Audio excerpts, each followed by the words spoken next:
Hello friends and my dear subscribers, episode start చేసే ముందు last ఎపిసోడ్లో ఏం జరిగిందో ఒకసారి చూసేద్దాం. సాస్కే ఇంకా ఇటాచి మధ్య జరిగిన ఫైట్లో ఇటాచి మాదరా ఉచిహా గురించి ఒక స్టోరీ చెప్తూ మాంగెక్యో షారింగన్ సీక్రెట్ అయిన ఎటర్నల్ మాంగెక్యో షారింగన్ గురించి చెప్తాడు. ఫైట్లో సాస్కే కిరిన్ వేసి ఫైట్ ముగిద్దామనుకుంటే ఇటాచి తన సుసానో రివీల్ చేసి సాస్కే తల మీద టచ్ చేసి నవ్వుతూ చనిపోతాడు. ఇంకా మన ఎపిసోడ్ స్టార్ట్ చేస్తే మన హిడెన్ లీఫ్ టీమ్ ఇంకా మన హీరో నారుటో ఆపుతున్న టోబీ దగ్గరికి వస్తాం.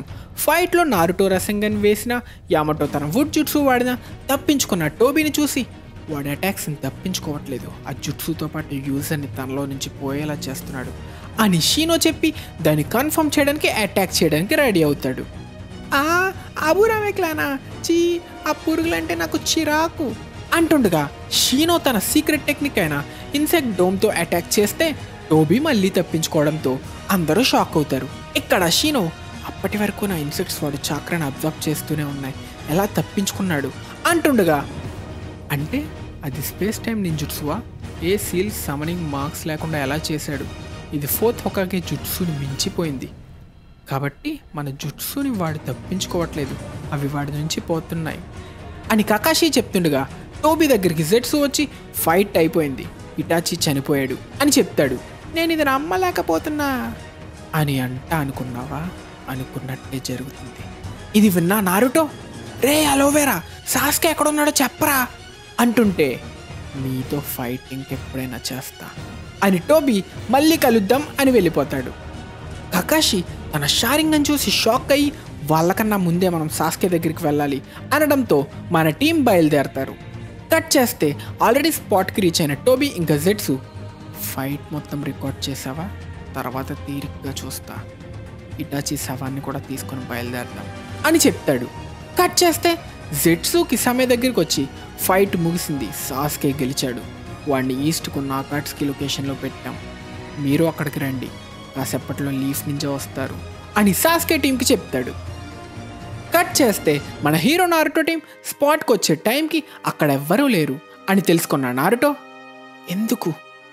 ఎందుకని నేనంత కష్టపడినా సాస్కేని చేరుకోలేకపోతున్నా అని బాధపడతాడు. ఇక్కడ మన లాస్ట్ వీడియో క్వశ్చన్ స్క్రీన్ మీద కనిపిస్తున్న క్యారెక్టర్ ఎవరు అని అడిగా, దానికి ఆన్సర్ టోన్బో తొబితాకే. దీనికి కరెక్ట్ ఆన్సర్ చెప్పిన వాళ్ళందరినీ స్క్రీన్ మీద అయితే మెన్షన్ చేశా, మీ అందరికీ గట్టిగా చప్పట్లు. ఇక తిరిగి స్టోరీ కంటిన్యూ చేస్తే అకాట్స్కే హెడౌట్లో ఉన్న సాస్కే దగ్గరికి వస్తాం. నువ్వు గెలిచావు కానీ ఫైట్లో చాలా డ్యామేజ్ కూడా తీసుకున్నావు, రెస్ట్ తీసుకో అంటూ ముందుకొచ్చిన టోబీని సాస్కే గుర్తుపడతాడు. నేనిప్పుడు నీ ఎనిమీ కాదు, నేను నీతో ఒక విషయం గురించి మాట్లాడడం కోసం నేను ఇక్కడికి తీసుకొచ్చా, ఇలా చెప్తే ఇంట్రెస్ట్ వస్తుందేమో, ఇది ఇటాచి ఉచిహా గురించి, నీకు నీ అన్న గురించి మొత్తం తెలుసు అనుకుంటున్నావు కానీ నీకు అసలు ఏమీ తెలీదు, చెప్పే ముందు నేను పరిచయం చేసుకుంటా, నేను నీలాగే ఒక ఉచిహా ఇంకా ఇటాచి ఉచిహా గురించి నిజం తెలిసిన వ్యక్తిని అని తన షారింగన్ రివీల్ చేయడంతో సాస్కే షారింగన్ ఇటాచి మాంగెక్యో షారింగన్లా మారి టోబీ మీద అమెత్రాసు వేస్తుంది. అసలేం జరుగుతుంది అనుకుంటున్న సాస్కేతో, ఇటాచి చచ్చే ముందు నీలో అమెత్రాసు ఇంప్లాంట్ చేశాడు, మెచ్చుకోవాల్సిందే, చచ్చిన తర్వాత కూడా నన్ను ఆశ్చర్యపరుస్తున్నాడు, నన్ను చంపడానికి నీలో జుట్సు ఇంప్లాంట్ చేశాడు, పచ్చిగా చెప్పాలంటే నీ నుంచి నిజం దాయడానికి ఇలా చేశాడు, నాకు తెలిసి నువ్వు నా షారింగన్ చూసిన వెంటనే యాక్టివేట్ అయ్యేలా సెట్ చేశాడు అంటూ, కానీ నా గురించి టచ్కి పూర్తిగా తెలియకపోవడం మంచిదైంది, లేకపోతే నేను చచ్చేవాడిని అనుకుంటాడు. అసలేం చెప్పాలనుకుంటున్నావు అని అడిగిన సాస్కేతో, చచ్చే ముందు ఇటాచి నీకేదో చేశాడు కదా అనడంతో సాస్కే ఇటాచి తన తల మీద టచ్ చేయడం గుర్తుకు తెచ్చుకుంటాడు.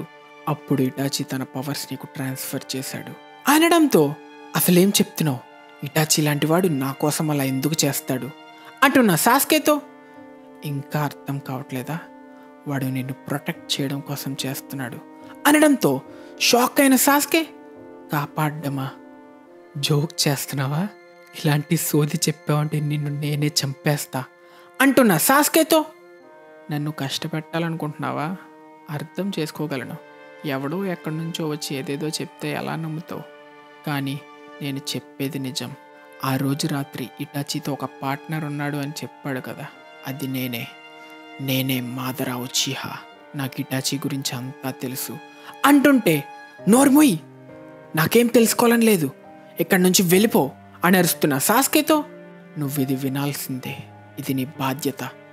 షినోబి కోసం, లీఫ్ కోసం, అన్నిటికన్నా తన తమ్ముడి కోసం ఎన్నో త్యాగాలు చేస్తూ బతికిన ఇటాచి ఉచిహా గురించి నువ్వు తెలుసుకోవాలి. ఇటాచి నీలో అమెత్రాసు ఎందుకు పెట్టాడో తెలుస్తుందా? ఎందుకంటే మనం కలుసుకోవడం ఇటాచికి అస్సలు ఇష్టం లేదు. ఒక్కసారి నేను చెప్పేది పూర్తిగా వింటే నీకు అర్థమవుతుంది.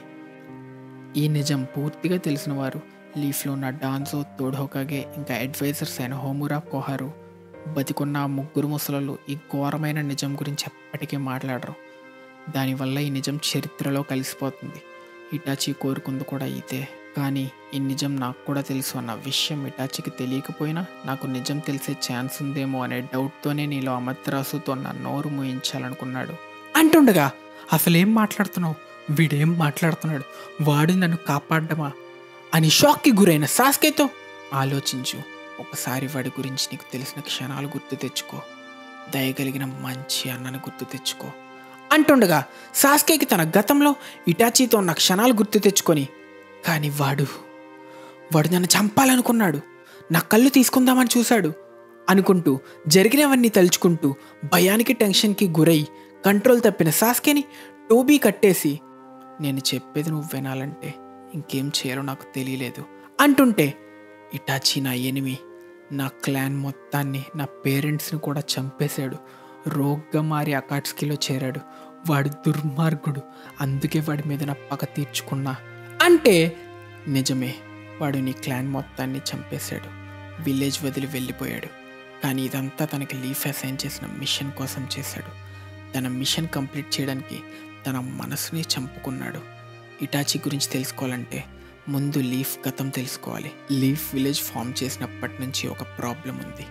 అదే ఇటాచి జీవితాన్ని బాగా ఇన్ఫ్లుయెన్స్ చేసింది, ఇటాచిని బలి చేసింది. ఈ కథ పెద్దదే, కానీ భరోసా ఇవ్వగలను, నేను చెప్పేదంతా నిజం అనడంతో, అసలు నువ్వు చెప్పేది ఎలా నమ్మడం అన్న సాస్కేతో, నా దగ్గర ప్రూఫ్ ఏం లేదు, కానీ నన్ను నమ్మడం నమ్మకపోవడం నీ ఇష్టం అనడంతో సాస్కే సరే మాట్లాడు అని ఛాన్స్ ఇస్తాడు. ఈ కథ 80 ఏళ్ళు ముందు నాటిది. అప్పట్లో ప్రపంచం యుద్ధాలతో నిండిపోయింది. కంట్రీస్ వాళ్ళ పరిమితి పెంచుకోవడానికి యుద్ధాలు చేసేవి. ఇక షినోబి వాళ్ళ యుద్ధానికి వాడుకునే కిరాయి మనుషులు. కానీ ఈ షినోబి అందరిలో ఇద్దరు స్ట్రాంగెస్ట్ అని పేరు సంపాదించుకున్నారు. అందులో ఒకటి మన ఉచిహా క్లాన్, ఇంకొకటి Senju clan of the forest. Uchiha clan యొక్క అసాధారణమైన చాక్రా ఇంకా షారింగన్ వల్ల ఈజీగా ఫైట్స్ గెలిచేవారు. ఇంకా నేను ఉచిహాలే ఆశ్చర్యపోయేంత స్ట్రాంగ్ చాక్రాతో పుట్టా. నేను ఎంతకాలం బతకడమే దానికి ఆధారం. అప్పట్లో మా జీవితమే ఒక యుద్ధం. అందుకే నా ఫ్రెండ్ ఇంకా బ్రదర్ని చంపి నా పవర్ పెంచుకున్నా. కానీ దాని సాయంతో నేను పర్ఫెక్ట్ మంగెక్యో పొంది నా క్లాన్కి లీడర్ అయ్యా. తర్వాత ఆ పవర్తో సెంజు క్లాన్ లీడర్తో చాలాసార్లు ఫైట్ చేయక తప్పలేదు. అతనే మీ ఫస్ట్ హోకాగే ఇంకా వుడ్ స్టైల్ యూజర్ అయిన హషిరామా సెంజు. నేను ఎంతగానో మెచ్చుకునే మనిషి. మన ఉచిహా క్లాన్కి పోటీ ఇవ్వగలిగేది ఒక్క సెంజు క్లాన్ మాత్రమే. ఒక కంట్రీ సెంజుని హైర్ చేసుకుంటే ఇంకొకటి ఉచిహాని హైర్ చేసేవాళ్ళు. మేము రైవల్స్.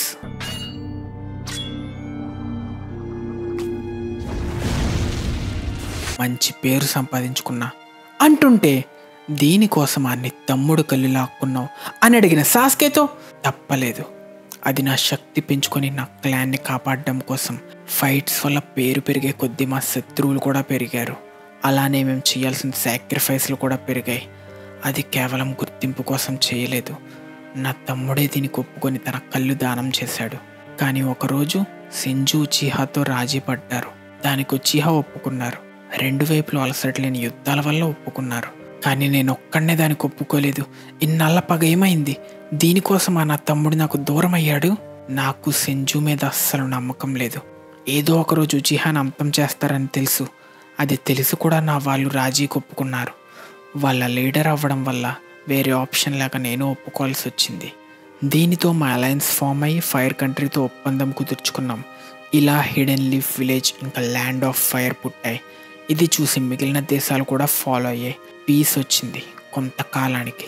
కానీ ఆ తర్వాత మళ్ళీ గందరగోళం మొదలైంది. ఫస్ట్ హోకాగే ఎవరు అనే విషయం మీద. నీకు ఆల్రెడీ సెంజు లీడర్ అయిన హషిరామా ఫస్ట్ హోకాగే అయ్యాడని తెలుసు కదా. మెల్లగా ఉచిహా వాళ్ళ పై చేయి కోల్పోవడం స్టార్ట్ అయింది. కాబట్టి ఇది ఆపడానికి వాళ్ళ లీడర్గా హషిరామాని ఎదిరించాలనుకున్నా, కానీ ఉచిహాలో ఎవ్వరూ నా వెనక రాదలుచుకోలేదు. ఒక్కడినే అయిపోయా, మోసపోయా, నేను నా స్వార్థం కోసం చేస్తున్నానని ముద్ర వేశారు. నన్ను అసహించుకున్నారు. తన ప్రాణం కాపాడుకోవడం కోసం తన తమ్ముడి కళ్ళు లాక్కున్న స్వార్థపరుడిలా ముద్రించారు. రక్తం పంచుకు పుట్టిన తమ్ముడికి అలా ఎవ్వరూ కావాలని చేయరు. నేను ఉచిహా క్లాన్ కోసమే అలా చేశా. అందరి చేతులు మోసపోయిన మనిషిలా విలేజ్ని వదిలేసా. నా పగ తీర్చుకోవడానికి మళ్ళీ విలేజ్తో ఫైట్ చేశా.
కానీ యుద్ధంలో నేను ఓడిపోయా. The valley of the end దగ్గర నేను చనిపోయా అనుకున్నారు. మెల్లగా చరిత్ర నుంచి చెరిగిపోయా. హషిరామా తమ్ముడు సెకండ్ హోకాగే అయ్యి నాలాంటి వాడు మళ్ళీ రాకుండా చూడ్డానికి ఉచిహాని స్పెషల్గా చూస్తున్నట్టు పోలీస్ ఫోర్స్ని చేశాడు. కానీ దాని వెనక నిజం ఉచిహాని విలేజ్కి దూరం చేసి వాళ్ళ మీద ఒక కన్నేసి ఉంచడం. మెల్లగా కొంతమందికి ఏం జరుగుతుందో తెలుసుకున్నారు. కానీ అప్పటికే సమయం మించిపోయింది. టైం గడిచింది. ఒకప్పటి గొప్ప ఉచిహా క్లాన్ సెంజు పెంపుడు కుక్కల్లా మారింది. ఫైనల్గా నేను చెప్పిన రోజు రానే వచ్చింది. ఉచిహాని లీఫ్ డిస్ట్రాయ్ చేయబోయే రోజు. ఇది 16 years ముందు జరిగిన 9 Tails అటాక్ వల్ల స్టార్ట్ అయింది. 9 Tailsని కంట్రోల్ చేసే పవర్స్ ఒక్క ఉచిహాకే ఉన్నాయి కాబట్టి లీఫ్ ఎల్డర్స్ ఆ నింద ఉచిహా మీద మోపారు. కానీ దానితో ఉచిహాకి ఏ సంబంధం లేదు. ఉచిహా మళ్ళీ పవర్ గెయిన్ చేయడం కోసం ఇదంతా ప్లాన్ చేస్తున్నారు అని భావించి తర్వాత నుంచి మన క్లాన్ని విలేజ్లో ఒక మూలకి తోసి ఆ అనుభూతం మానిటర్ చేశారు. ఇలా జరగడంతో ఇంకా ఉచిహా మనోభావాలు దెబ్బతిని వాళ్ళు భావించింది నిజం చేయడానికి విలేజ్ని కంట్రోల్లోకి తీసుకోవడానికి కూడేటా ప్లాన్ చేశారు. దీనికోసం లీఫ్ ఉచిహాలో ఒక స్పైని పెట్టింది. వాడే నీ బ్రదర్ ఇటాచి ఉచిహా. ఇదే ఇటాచి ఉచిహా నరకానికి ఆరంభం. నువ్వు అప్పటికే చంటి పిల్లోడు కావడంతో నీకేం తెలియలేదు, కానీ ఇదే నిజం. మీ ఫాదర్ ఫూగాకు ఆ కూడెటాట్కి హెడ్, ఇంకా ఇటాచిని మీ ఫాదరే స్పైలా అన్బులో జాయిన్ అవ్వమన్నాడు. కానీ అది రివర్స్ అయింది. ఇటాచి ఒక డబుల్ ఏజెంట్ అయ్యాడు. అంటే అసలు ఇటాచి ఉచిహాని ఎందుకు మోసం చేశాడు అని అడిగిన సాస్కేతో, అసలు యుద్ధాన్ని చూడని నీకు ఇది అర్థం కాదు. Third great ninja war. అప్పటికే ఇటాచి వయసు 4 అయినా చాలా చావులు చూడటంతో డ్రామాకి గురైన ఇటాచి యుద్ధాన్ని అసహించుకొని శాంతిని కోరుకునే వ్యక్తిగా మారాడు. శాంతి కోసం విలేజ్ స్టెబిలిటీకే ఫస్ట్ ఇంపార్టెన్స్ ఇచ్చాడు.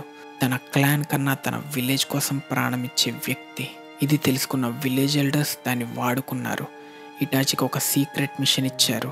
ఆ మిషన్ ఉచిహా క్లాన్ మొత్తాన్ని నాశనం చేయడం. ఇటాచి అంత నరకం చూశాడో నేను చెప్పలేను. తన సొంత మనుషుల్ని మోసం చేయడం అసాధ్యమైన పనే. కానీ ఉచిహా విలేజ్లో సివిల్ వార్ స్టార్ట్ చేస్తే విలేజ్లో గందరగోళం స్టార్ట్ అవుతుంది. దీనిని మిగిలిన కంట్రీస్ వాడుకొని ఇన్వైట్ చేస్తే ఖచ్చితంగా ఫోర్త్ గ్రేట్ నింజా వార్ జరిగేది. ఉచిహాల మూర్ఖపు కూడెటాట్ వల్ల చాలా మంది అమాయక ప్రజలు చనిపోయేవారు. నువ్వు ఇటాచి అయి ఉంటే ఏం చేసేవాడివి? ఇక్కడ ఇటాచి ఒక డెసిషన్ తీసుకున్నాడు. తన చేతులతో తన క్లాన్ని ముగించాలనుకున్నాడు. తన ద్వేషంతో ఎవరినీ మోసం చేయలేదు, ఇంకా తప్పక అలా చేశాడు. ఇంత త్యాగం చేస్తున్న ఇటాచిని ఎవ్వరూ తప్పు పట్టలేరు. నిజానికి నేను ఎప్పుడు వార్ స్టార్ట్ చేద్దామా అని చూస్తున్నా. నన్ను మోసం చేసిన లీఫ్ ఇంకా ఉచిహా ఇద్దరి మీద పగుంది. ఇది ఇటాచి తెలుసుకొని లీఫ్ మీద చెయ్యి పెట్టను అంటే ఉచిహా మీద పగ సాధించడానికి హెల్ప్ చేస్తా అన్నాడు. కానీ థర్డ్ హోకాగే ముందు మాట్లాడి చూద్దామని ట్రై చేస్తుండగా టైం అయిపోవడంతో తన ఛాన్స్ పోయింది. ఇదంతా కలిపి నీకు బాగా తెలిసిన రాత్రికి దారి తీసింది. అది తన మిషన్. తన క్లాన్ మొత్తాన్ని చంపి అగౌరవంతో తనపై భారం వేసుకుని రోగ్గా మారడమే తన మిషన్. ఇటాచి ఇదంతా చేశాడు, ఒక్క విషయం తప్పించి తన చిట్టి తమ్ముడిని చంపలేకపోయాడు. తర్వాత ఇటాచి థర్డ్ హోకాగేని వేడుకున్నాడు, నేను డాన్జో ఇంకా సుపీరియర్స్ దగ్గర నుంచి కాపాడమని. తన తమ్ముడిని ఏమైనా చేయడానికి ట్రై చేస్తే ఇన్ఫర్మేషన్ అంతా పక్క కంట్రీస్కి లీక్ చేస్తా అని డాన్జోకి వార్నింగ్ ఇచ్చి విలేజ్ని వదిలి వెళ్ళిపోయాడు. తను నిన్ను తన ప్రాణంలా చూసుకున్నాడు, కానీ తన అసలైన ఫీలింగ్స్ నీకు చెప్పకూడదు, అందుకే నీతో అలా అన్నాడు. నీ రివెంజ్నే నీ గోల్లా చేయడంతో నిన్ను స్ట్రాంగ్గా చేశాడు. ఉచిహా లీఫ్లో ఒక ప్రౌడ్ క్లాన్ అని నిన్ను నమ్మేలా చేశాడు. విలేజ్ని వదిలి ఏదో ఒక రోజు నీతో ఫైట్ చేస్తూ చావాలని డిసైడ్ అయ్యాడు. ఆ టైంలో నీకు తన పవర్స్ కూడా ఇచ్చాడు. ఇదే ఇటాచి పూర్తి నిజం అన్న టోబీతో. అబద్ధాలు, అన్ని అబద్ధాలే. వాడు నన్ను ఎన్నిసార్లు చంపడానికి చూశాడో తెలుసా అని అడిగితే, ఇటాచి నిజంగా చంపాలనుకుంటే నువ్వు బతికే ఉంటావా అంటే, కానీ నన్ను తన మాంగిక్యో షారింగన్ వాడి చంపాలనుకున్నాడు అంటే, అదంతా నువ్వు అలా చేస్తావని ముందే ప్లాన్ చేశాడు. ఫైట్లో నువ్వు నీ లిమిట్ రీచ్ అయ్యేలా చేయడం తప్పలేదు. కారణం ఏంటో నీకు బాగా తెలుసు. అది నిన్ను నీ కర్స్ సీల్ నుండి విడిపించడానికి. ఇంకా నీకు బాగా దగ్గరైన వ్యక్తి చావడంతో నీ మాంగిక్యో షారింగన్ యాక్టివేట్ చేయడం. ఇదంతా ఇటాచి ముందే ప్లాన్ చేశాడు. తన ఆఖరి శ్వాస వరకు నీ కళ్ళు లాక్కోవడానికి ట్రై చేస్తున్నట్టు నటించాడు. ఇప్పుడు అర్థమవుతున్నట్టుంది. అంటే అబద్ధం. నా ఇంటెల్స్ అటాక్ వెనకుంది నువ్వే. ఇటాచి ఆల్రెడీ నాకు నువ్వే చేసావని చెప్పేశాడు. నీ వల్లే ఉచిహా నిందించబడ్డారు. నువ్వు ఇంకా ఇటాచి కలిసి నా క్లాన్ని బలి చేశారు అంటే, అది కూడా ఇటాచి చెప్పిన అబద్ధమే. నువ్వు నిజం కనిపెడతావేమో అని అలా చెప్పాడు. అంటే నేను ఇదంతా నమ్ముతాననుకుంటున్నావా? ఇటాచి ఒక దుర్మార్గుడు, మా క్లాన్ మొత్తాన్ని చంపి అకాట్స్కీలో చేరిన ఒక క్రిమినల్ అంటే, ఇటాచి ఆ నేరం అంతా తనపై వేసుకుని అకాట్స్కీ లాంటి డేంజరస్ గ్రూప్లో దాని మీద కన్నేసి ఉంచడం కోసం జాయిన్ అయ్యాడు. ఇది కూడా విలేజ్ కోసమే. తను ఎప్పుడూ విలేజ్ కోసమే, ముఖ్యంగా నీ కోసం ఆలోచించేవాడు. నిన్ను ప్రొటెక్ట్ చేస్తా అన్న థర్డ్ హోకాగే చనిపోవడంతో డాన్జోకి నేను ఇంకా బతికే ఉన్నా అని వార్నింగ్ ఇవ్వడానికి విలేజ్కి వచ్చాడు. నువ్వు వాడికి అంత ఇంపార్టెంట్ అంటుంటే, ఆపే, అన్నీ అబద్ధాలే అంటే, అయితే ఇది చెప్పు, నువ్వెందుకు బతికున్నావు? నీ కళ్ళెప్పుడు ఇటాచిని పూర్తిగా చూడలేకపోయాయి. వాడు అబద్ధాలతో చూపిన మాయని కనిపెట్టలేకపోయావు. ఇటాచి తన ఫ్రెండ్స్, ఎల్డర్స్, లవర్, తల్లి ఇంకా తండ్రిని కూడా చంపగలిగాడు, కానీ ఒక్కడిని మాత్రం చంపలేకపోయాడు, తన చిట్టి తమ్ముణ్ణి. విలేజ్ కోసం తన ఎమోషన్స్ని వదిలి రక్తపు కన్నీరు చిందించి క్లాన్ మొత్తాన్ని చంపాడు. ఒక్క నిన్నే చంపలేకపోయాడు. ఎందుకో తెలుసా? అన్నిటినీ వదులుకున్న విలేజ్ కన్నా వాడికి నీ ప్రాణం ఎంతో విలువైనది. తన చావులో ఆఖరి శ్వాస వరకు కాదు, చచ్చిన తర్వాత కూడా నీకోసం కొత్త పవర్ ఇవ్వడానికి ఆలోచించాడు. ఇదంతా ఉచిహా మీద చెడు పేరు చరిపి నేను లీఫ్లో ఒక హీరోని చేయడం కోసం చేశాడు. రోగం బారిన పడిన, చావు దగ్గరికి వస్తున్న, మందులు తీసుకుంటూ కాలం పొడిగించాడు. అంతా తన ప్రాణమైన తమ్ముడి కోసం, లీఫ్ పీస్ కోసం. అన్నిటినీ మించి సాస్కే నీ కోసం తను ఒక ద్రోహిగా, క్రిమినల్గా చావాలనుకున్నాడు. గౌరవంకు బదులు అగౌరవం, ప్రేమకు బదులు ద్వేషంతో నిండిన ఇటాచి ఒక చిరునవ్వుతో చచ్చాడు. ఇదంతా తెలుసుకున్న సాస్కే ఇటాచి తనతో చిన్నతనంలో గడిపిన క్షణాలు గుర్తు తెచ్చుకుంటాడు. 宿題があるんだからそれが終わってからにしなさい。宿題は後でするから簡単だし。どこに隠れたのかな。見つけた。なかなかやるなサスケ。でも残念。あ、ずりーよ。兄さん分身の術使って逃げたんだよ。許せサスケ。サスケ、そろそろ帰ろう。術を教えてくれるって言っただろ。許せサスケ、また今度だ。お前と俺は唯一無二の兄弟だ。許せサスケ、また今度だ。お前の越えるべき壁として俺はお前と共にあり続けるさ。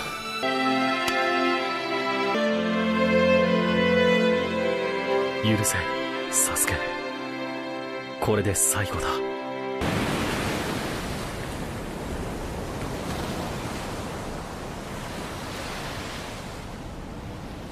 我らは蛇を出した。これより我ら正体は名を鷹と改め行動する。鷹の目的はただ一つ。